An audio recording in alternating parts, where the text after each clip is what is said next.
యేసు ప్రభువారు ఆయన రాజులకు రాజై ఉన్నారు, ఆయన ప్రభువులకు, ఈ లోకములు ఎంతమంది రాజులు ఉన్నారో వారందరికంటే రాజు, ప్రభువులకు ప్రభువుగా ఉన్నట్లుగా దేవునికి వాక్యం తెలియచేస్తుంది.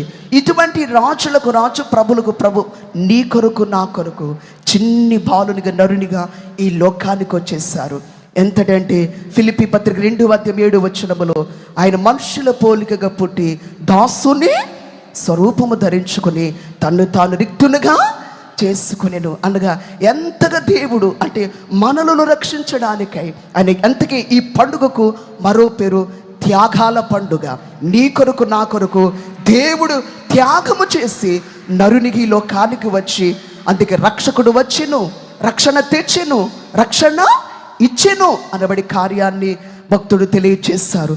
కనుక ఎంత గొప్ప దేవుడు రక్షకుడి లోకాన్ని, ఇంత గొప్ప రక్షణను నిర్లక్ష్యము చేసినలా ఎలాగూ తప్పించుకొనగలరు? అది వ్రాయబడినట్లుగా, అలాగే ప్రభు కొందరు ఆలస్యమని ఎంచుకున్నట్లు ప్రభు తన వాగ్దానమును గూర్చి ఆలస్యము చేయువాడు కాడు, కానీ ఎవడును నశింపవలని ఇచ్చయింపక అందరూ మారు మనసు పొందవలని కోరుచు మీ ఎడల దీర్ఘశాంతం